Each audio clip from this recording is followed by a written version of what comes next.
to welcome all of you to our 160th anniversary celebration. Before we begin tonight's program, I would like to call upon Prelate Matt Silverman for our opening prayer. Please rise. Supreme Ruler of the universe, we humbly ask thy blessing upon the officers and brothers of the Knights of Pythias, our families, friends, and guests. As we gather this evening to celebrate the 160th anniversary of the founding of our order, aid us to avoid anger and dissension. Help us to work together in the spirit of fraternity and inspire us to exemplify the friendship of Damon and Pythias. Hear and answer us, we beseech thee. Amen. Please remain standing. Will the Master at Arms please present the flag of our country?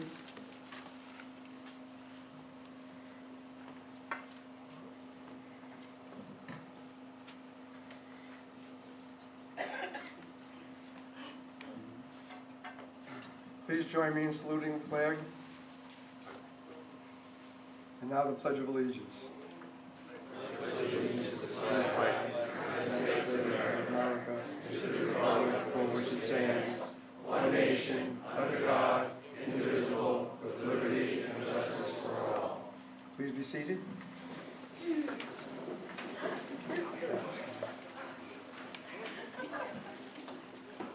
Our Grand Chancellor Robert Schlegel could not be here tonight due to a family commitment. He asked that I read his welcoming remarks to you. Good evening. It is my pleasure, that's Bob's pleasure, not mine. It is my pleasure to welcome my Pythian brothers, their families and guests to a very special event, the 160th anniversary of our order. I'm sorry I could not be there with you tonight, but I'm sure the committee has planned a very informative program that will explain the meaning of our precepts of friendship, charity, and benevolence, which I truly believe in and practice. Again, I wish a very happy anniversary to our organization and good health to all. I hope you enjoy this evening. Grand Chancellor Bob Schlegel. Tonight, members of the Knights will be telling you the history of our order and how the Knights evolved into an international fraternal organization whose precepts are friendship, charity, and benevolence. The FCNB prominently displayed in our logo, and whose duty it is to avoid anger and dissension, to work together in the spirit of fraternity, and to exemplify the friendship of Damon and Pythias. Let us return for a moment to ancient Greece, where our story begins, as told by Brother Rick Pascal.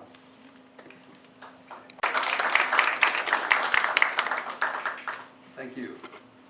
Before I begin this dramatization of the story, I'd like to tell you that some of you may know this, but there are two stories of Damon and Pythias. One has Damon in the role that we know, and the other has Pythias in the role we know, and the other story has the roles reversed. The story is roughly the same, but the roles of Damon and Pythias are reversed. So, for purposes of familiarity and consistency, I'm going to talk about the ones that we know, the ones that we use in our order here.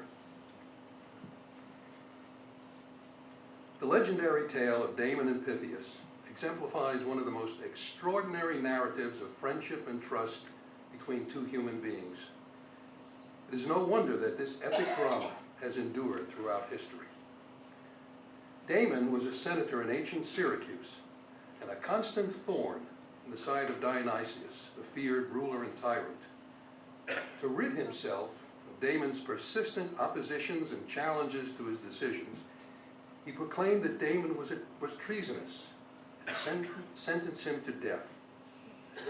Afraid for their own lives, no one dared stand up for Damon. No one except his true friend, Pythias. Pythias pleaded with the tyrant.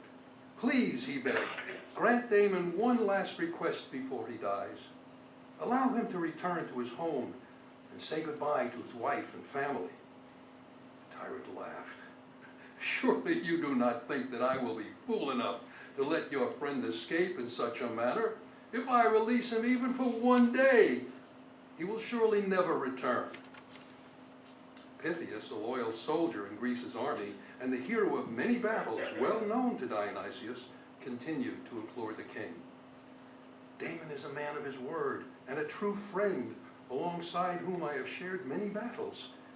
I trust him to return, and to prove it, you can put me in his cell as hostage. If Damon fails to return to face his execution, you can execute me in his place. Tyrant was indeed astounded at the request made by Pythias. You are willing to die for your friend, even if he proves to be unfaithful, just to save his own life? I have never known Damon to lie or to be unfaithful, Pythias responded. Dionysius laughed again.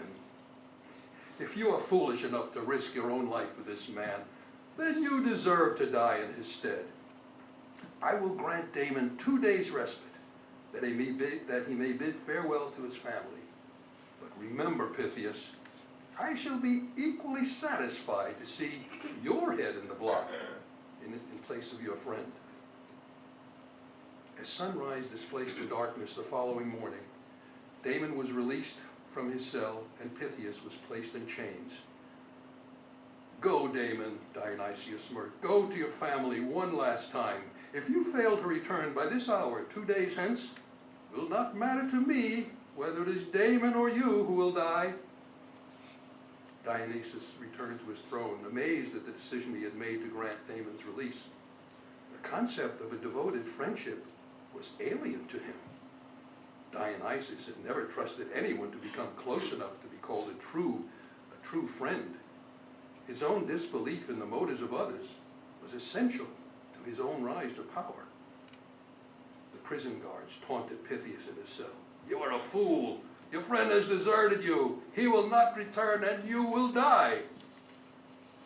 All wrong, Pythias insisted. Damon is a true friend and will not forsake me.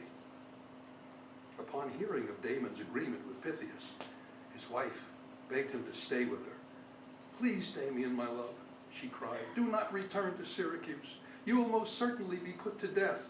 Remain here, safe with us. My most precious love, Damon responded, I must return and face my fate. I cannot allow my dearest and closest friend to die in my place. You must realize that my word and my honor mean more to me than life itself. And with a last loving glance at his family, Damon mounted his steed and headed back to Syracuse to redeem his promise and save his friend. But what Damon had not considered for this final fateful journey was the fierce storm that impeded his return. I must make it back in time to save Pythias, he thought, as he fought onward, even though the raging winds and rains attempted to hold him back. The morning of the execution arrived, but Damon had not yet returned. Pythias was taken from his prison cell and led to the execution site, amid the jeers of the crowd. How can this man be so foolish to believe that his friend would return, they mocked. If Damon has not returned, Pythias declared, it was not of his own doing. The gods must have delayed him for their own amusement. It is not the gods who delay him, Dionysius scoffed. Your friend is no friend at all. He then addressed the executioner. You may proceed with the beheading. The crowd cheered loudly as Pythias was led to the chopping block, his hands tied behind him and his head laid in place on the wooden block.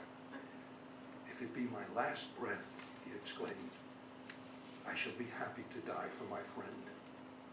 Wait, stop, someone screamed. The headsman withdrew his axe. The king rose and turned to see what all the commotion was about. Someone is approaching, riding fast from the east. All eyes turned towards the road. It is Damon, charging with the speed of the wind. He has been true to his word. He is coming back to sacrifice his life and to save his friend. I have been delayed by storms, your majesty, Damon proclaimed. You can release my friend Pythias. I am here for my own execution. The air resounds with the shouts of the people who recognize the value of friendship they have just witnessed. So too does Dionysius marvel at the spectacle. He stands in awe, barely believing that such a friendship could ever exist.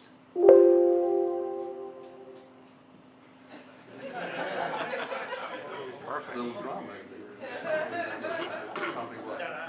The displeasure he had encountered, his anger for Damon, is quickly vanquished.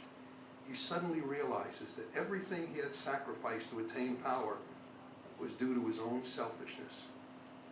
Having been so moved by what he has just observed, he declares, "I would give all my wealth to have one such friend." So taken by what he has just observed, he orders Damon and Pythias to stand in front of him. Placing his hands on both their shoulders, he begins to speak. "What I have witnessed has been beyond my comprehension, but I am wiser and richer for it. I release you both." Once again, the crowd cheers with delight as Damon and Pythias are led away from the execution site. Dionysius returns to his throne in silence, vowing to become a better man and even a better king. Thus the story of Damon and Pythias.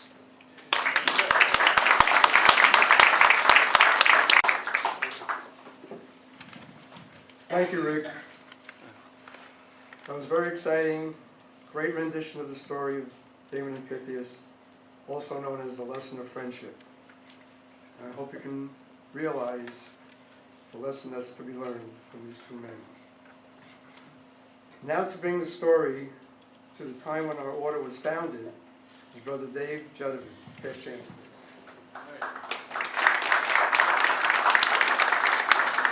Good evening, everyone. This is a story of Justice H. Rathbone. Picture, as you will, a civil war going on between the North and the South of this country.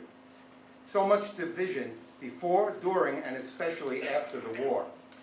At 24 years old, Justice Rathbone witnessed it all. It was in Washington, D.C., while working as a government clerk for the Treasury, that he found the Knights of Pythias, with the precept of any involvement with the government and politics was not permitted within its portals. Justice learned of the story of Damon and Pythias as a young man, working in a theatrical troupe, which led to an inspiration. It then occurred to me that there was an excellent foundation in the story for a fraternal secret society, a high type of friendship. Therein portrayed seemed to be the basis upon which such a society could and should be established. During the first half of 1863, Rathbone was a volunteer citizen nurse at Cuyler Army Hospital in Germantown, Pennsylvania, and worked under Robert Allen Champion as a hospital steward. Mr. Champion endorsed Justice's idea for the Knights of Pythias.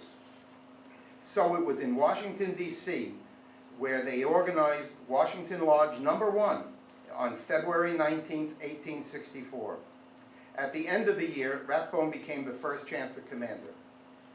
According to the words of Justice Rathbone, the Knights of Pythias' objective, to engender friendship, benevolence, and charity in a society that was clearly lacking those qualities. One of the attendees later noted, "I wish I could recall all the words, for they were full of kindness and love." Years following the order's amazing growth has been attributed in part to the strong pressure after the Civil War to heal the bitter feelings between the North and the South. Lodges were formed in both parts of the country, uniting former enemies under the Pythian banner. Dozens of lodges were named in Rathbone's honor. President Abraham Lincoln, being advisor of the Knights of Pythias rituals and philosophy, is said to have written, "The purposes of your organization are the most wonderful, for if we could bring its spirit to all our citizenry, what a wonderful thing it would be. It breathes a spirit of friendship, charity, and benevolence. I will do all in my power to assist you in this application and with your work." After that support, through an act of Congress, our charter became official. Since the Knights of Pythias were formed 160 years ago, over 3 million men have taken the oath of knight. And as was repeated a few times already, and I'm going to do it again, in the words of Justice H. Rathbone, and every night thereafter at the start of every business meeting we recite, to avoid anger and dissension, to work together in the spirit of fraternity and to exemplify the friendship of Damon and Pythias. Thank you.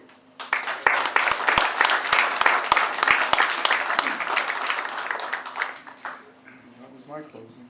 Nation and the structure is Grand Secretary Sir David Bellask to talk about the Grand Lodge and its role in our organization.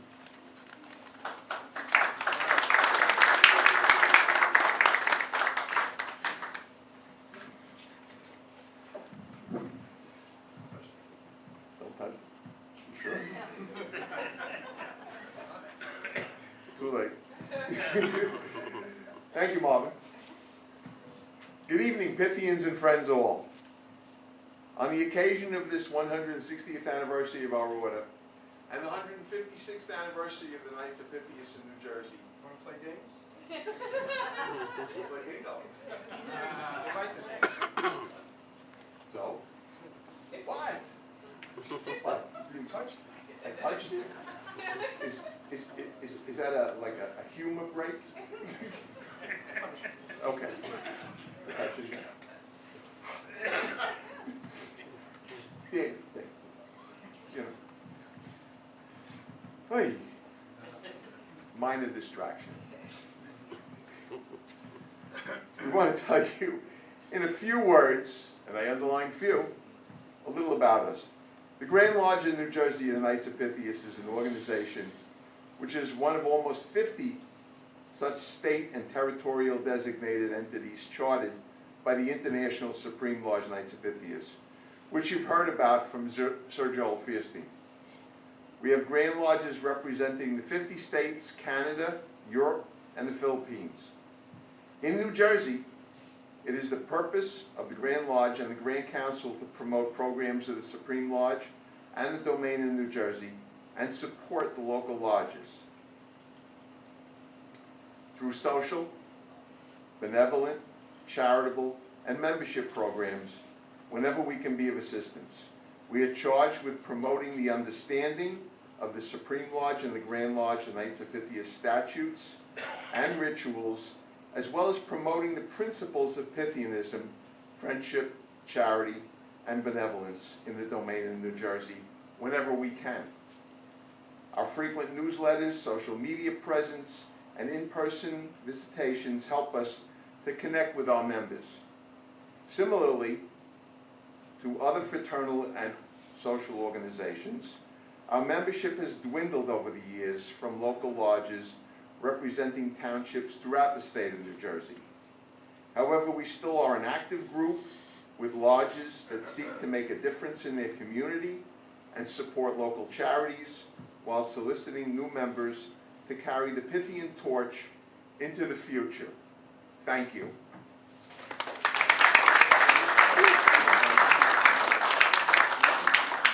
You need this?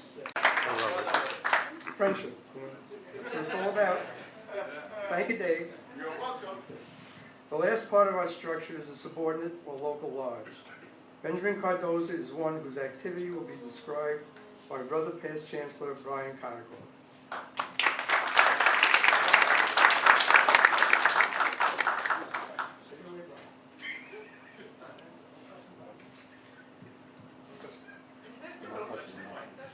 Hold on.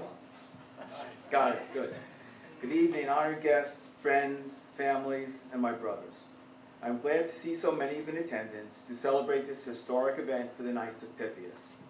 You are now familiar with the friendship of Damon and Pythias, which laid the framework for our order and the formation of the Supreme and Grand Lodges.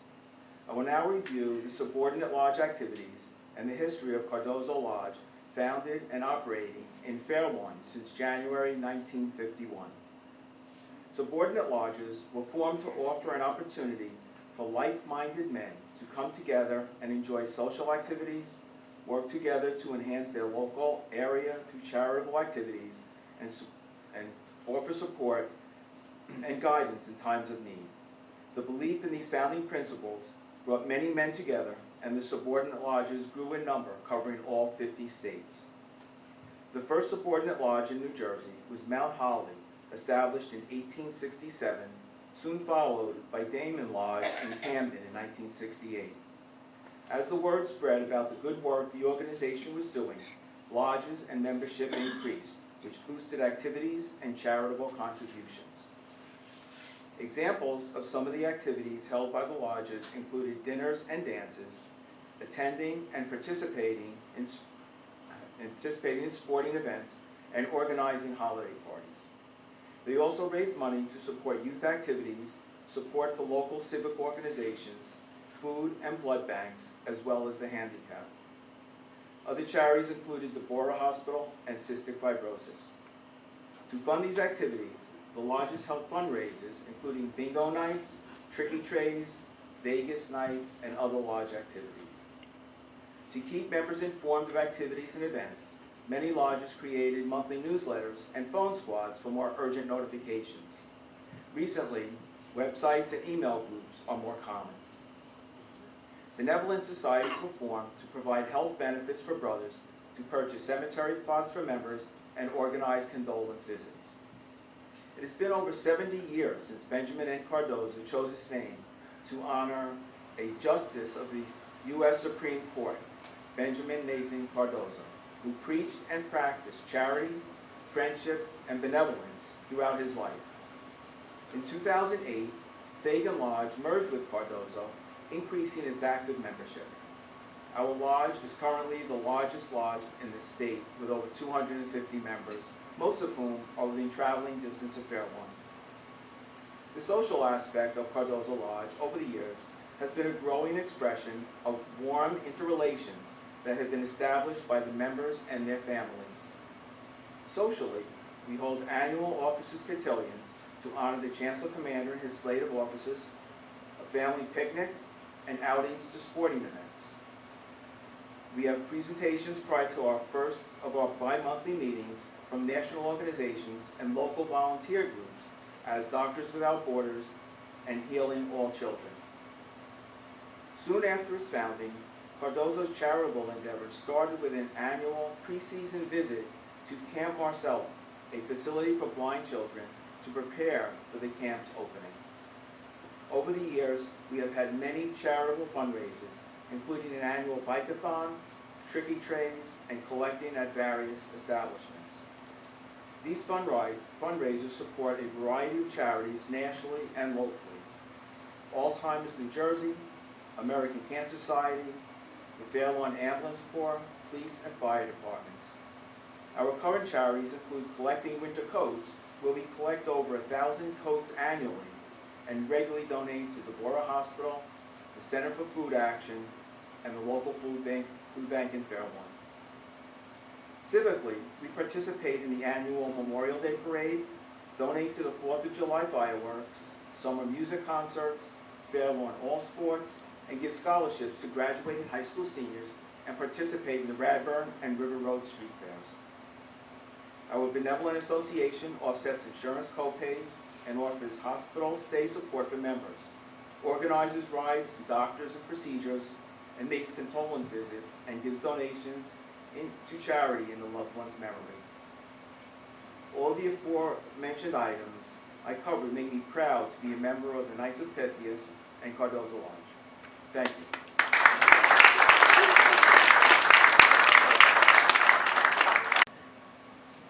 Quite a list, Brian, of the activities of Benjamin Cardozo Lodge.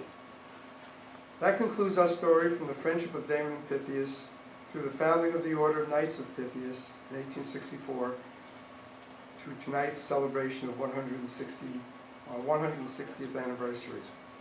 Now I have the pleasure of calling upon some friends of the Pythians for special anniversary wishes. Would Assemblywoman and former Mayor of Fair Lawn, Lisa Swain, and Assemblyman and former Bergenfield Councilman Chris Tully please join me?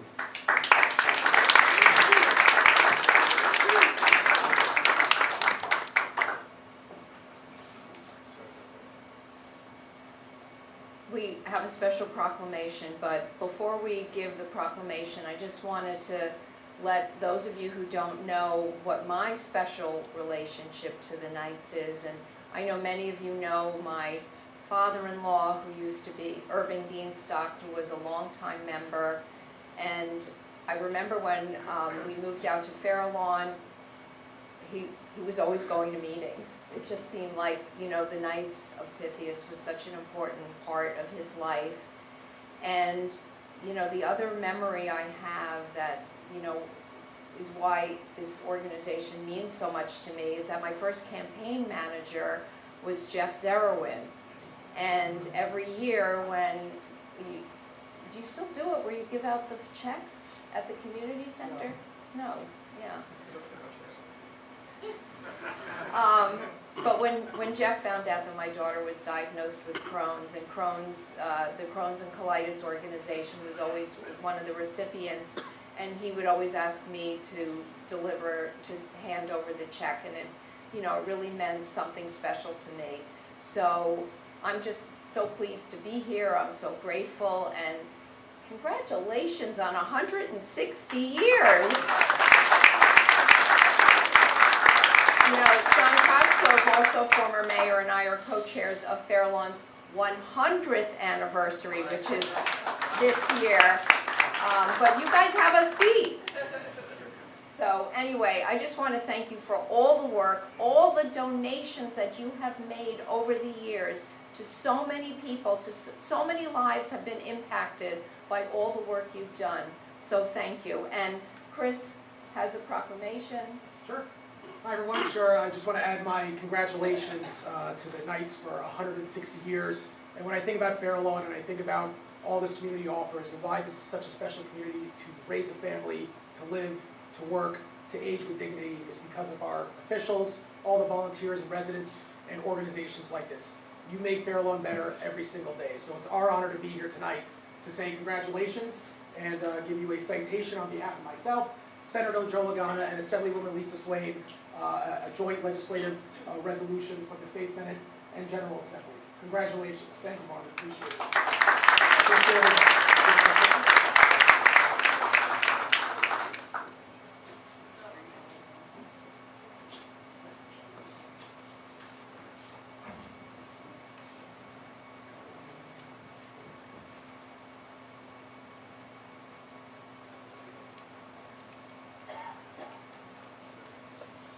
Thank you, everybody. Appreciate it.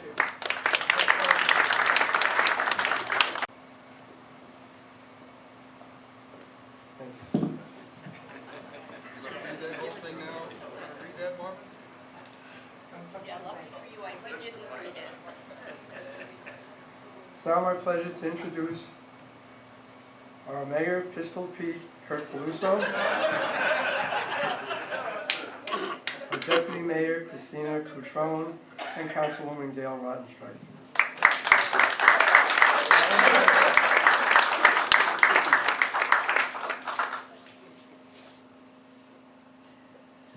I'm going to go first, and just briefly, my dad was a Pythian, so I have known my whole life what good people Pythians are, and we're honored to be here tonight, and I just want to say congratulations. I also want to echo the congratulations. As Assemblyman Tully, noted, there are a lot of things that make our community unique and wonderful, but I think really always what makes us stand out above the rest are our volunteers and organizations like the Knights of Pythias. My father-in-law is he here? Yeah, he's back there. He's a Pythian. My mother-in-law is a leader in the Pythian Sisters. There he is. So I hear often about all of the wonderful things, and we see all of the wonderful things that you do, and we're very grateful for that. So thank you and congratulations. It's such an honor to be here tonight. I do apologize for my get-up. Fair Lawn High School is hosting the first round of the state playoff games today, and then I have another basketball game at 8:30, so we're going to have some time in between. Tough loss, but go Cutters. But I definitely want to come over here and just say thank you to all the Knights of Pythias, and also don't want to forget the Pythian Sisters. Every meeting I go to with the Pythians, it's always the same. You learn a little, you laugh a lot, and you're inspired by how much work all the Pythian brothers do. When I look at this audience, I see so many people here who wear so many different hats, who are volunteers within our town, who really help out our community, and we're so thankful for all the work you do. So I know there's a lot of stuff that was already said, so I just want to say, as a proclamation in honor of the Pythians, whereas the Grand Lodge Knights of Pythias, Domain of New Jersey, was organized on March 16, 1868 in Mount Holly. And whereas Benjamin and Cardozo Lodge, Knights of Pythias of Fair Lawn, New Jersey, exemplifies Pythian ideals by engaging in worthwhile endeavors such as raising funds for Deborah Hospital Foundation, Make-A-Wish New Jersey, the Center for Food Action, local food banks, the American Cancer Society, and many other local and national charities. And whereas Benjamin and Cardozo Lodge concerns itself with our youth, the future of this great democracy, by supporting Fair Lawn High School scholarships, clubs, and sports, the Lodge was recently honored by the Fair Lawn All Sports Association for supporting their programs for over 65 years. Now therefore the Borough Council and I, Kurt Peluso, Mayor of the Borough of Fair Lawn, County of Bergen, State of New Jersey, hereby proclaim the month of February 2024 Pythian Founders Month to commemorate the historic 160th anniversary of the Order Knights of Pythias, and invites the citizens of Fair Lawn to support the activities of the Knights of Pythias of the Domain of New Jersey and to help them improve the quality of life. So thank you for everything all you do.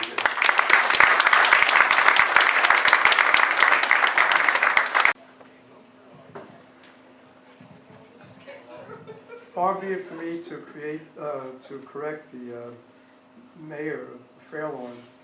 He mentioned that the Pythians get together, we laugh a lot, we learn a lot. What he did forget was one very, very important thing was we eat a lot.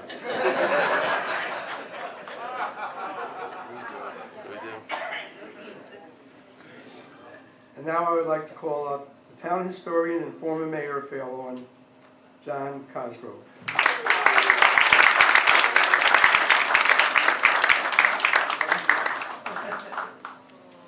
I'm not going to touch the mic.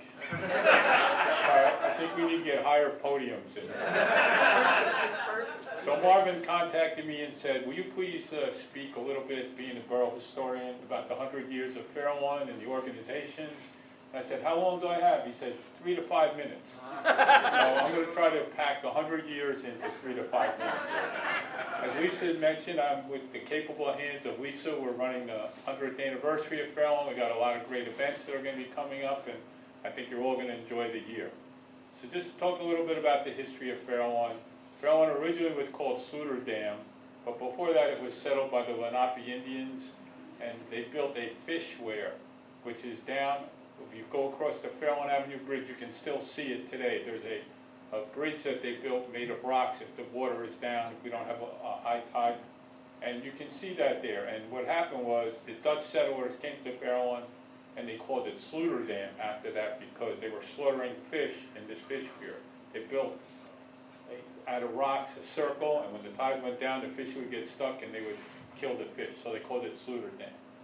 Then what happened was it became Saddle River Township somewhere around the turn of the century, and my family settled here in 1906. They lived next door to a family called the Cukins, which I think many of you know who they are, and they lived on Hopper Avenue and 3rd Street, which is known as the center section of Fair Lawn. A lot of people don't realize that, but that was the original settlement in Fair Lawn, and they called it the center section. So it happened in 1913. It was Saddle River Township, and then in 1924 a group of Fair Lawn residents decided that they wanted to change the name and have our own borough. So a group of Fair Lawn residents, driven by one of the Cukins in a bus, they rented a bus and they drove to Trenton. And I want to thank Chris Tully for voting to have Fair Lawn made a borough at that time. So they went there, but there was opposition. And the opposition was from, there was a family that lived on Saddle River Road. They owned the Fair Lawn Beach Club in later years, the Cost family, and there was opposition. But they went down there and it was approved. So in 1924 we became a borough. You know, some of the other things that happened in 1929, Radburn was built, the first planned community in the United States, the town for the motor age. And we all know, you know, if you've ever been through Radburn, you know the idea, and you still see to this day students from other countries walking through Radburn to see this first planned community. So we had all of those things happen.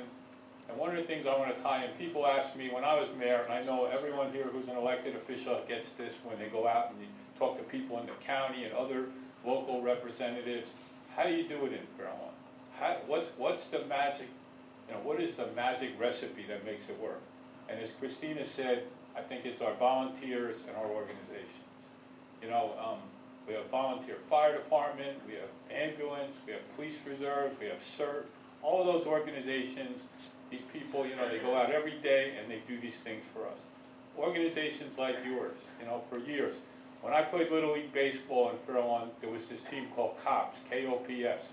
I just thought they misspelled police officers.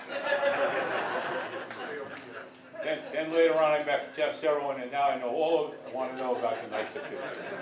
But I have to tell you, your organization, along with a lot of the other civic groups in Fairlawn, make a difference. Every day you make a difference. The Center for Food Action, our own food pantry, all those things. And one of the things in Fairlawn is we all come together. If there's a sick family, we do it. We have this family that have 3 young boys in wheelchairs, the Santucci family, right? They have a disease called leukodystrophy. It's a terrible thing. And what happened was we needed to buy a handicapped van for them. All of our civic organizations, Knights of Pythias, Rotary. We even had firemen out at traffic lights with their boots. And we raised $93,000 together.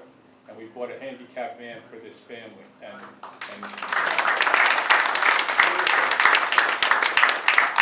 So you've all seen the movie It's a Wonderful Life, right? I think, with James Stewart. And our wonderful life moment was the night we drove up with that van, and the 3 little boys are outside in their wheelchairs. And the one little boy turned to his mother and said, "Now we can go places together." And to me, that describes what Fairlawn is all about. That's what we do in Fairlawn. We get together, we work hard, and your organization has been a major part of that, and I want to thank you for that. What do I got, 30 seconds left? No. Thank you very much.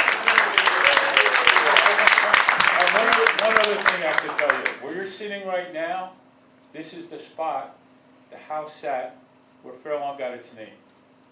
The grass rolled all the way down to where Fairlawn Avenue is now, was the Acker home, and that's how Fairlawn got its name. When they went to Trenton, they said, we want to call this the Borough of Fairlawn. So you're right here. This is where you're at.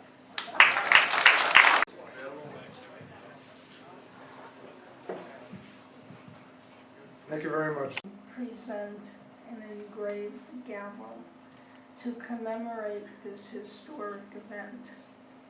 And it says, to the Knights of Pythias, 160th anniversary celebration from the Pythian sisters. God bless the Pythians. Thank you.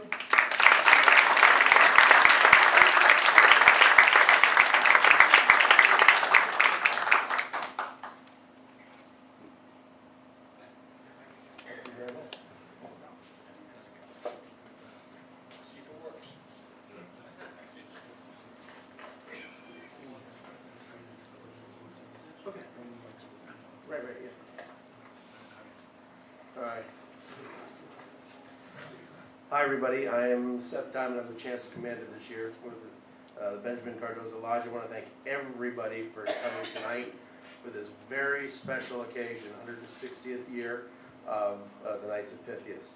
And I want to thank a whole bunch of people here. I'm actually going to take out my notes if you don't mind. First of all, I want to thank Sir Marvin Diner and Harvey Weber and Larry Morgenstein and all of the group that put this all together tonight for this wonderful occasion. Thank you for working so hard in doing this. To Dan Winston for providing the sound and the audio. Thank you very much. I also want to thank all of our special guests tonight. Former Mayor John Cosgrove, thank you for coming. Mayor Peluso and the council, thank you very much for that wonderful, wonderful declaration. For Lisa Swain and Chris Tully, our assembly people, state assembly people, thank you very much again for coming tonight and for sharing our special occasion and for the wonderful, wonderful proclamation. We really appreciate it. Diana, thank you so much again for coming tonight on behalf of the senator, congressman, sorry, and please give him all of our best. And thank you so much again. To all of the members of the Supreme Lodge and the Grand Lodge for coming tonight, thank you very much. Sir Joel Fierstein, thank you so much for joining us tonight in that wonderful, wonderful speech.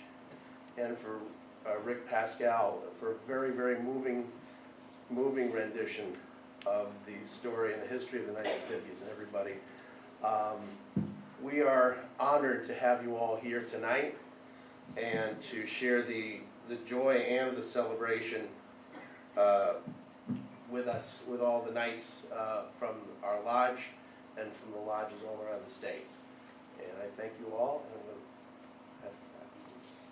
Thank you all for coming. Thank you.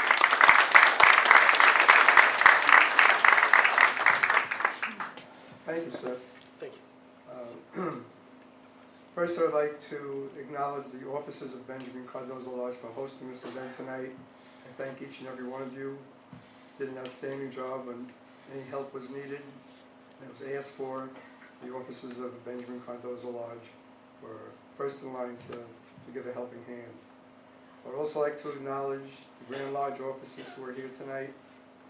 This is a special occasion that the Grand Lodge does make visitations to subordinate lodges. So I'd like to thank the representatives from the Grand Lodge, Sir David Belask, Ray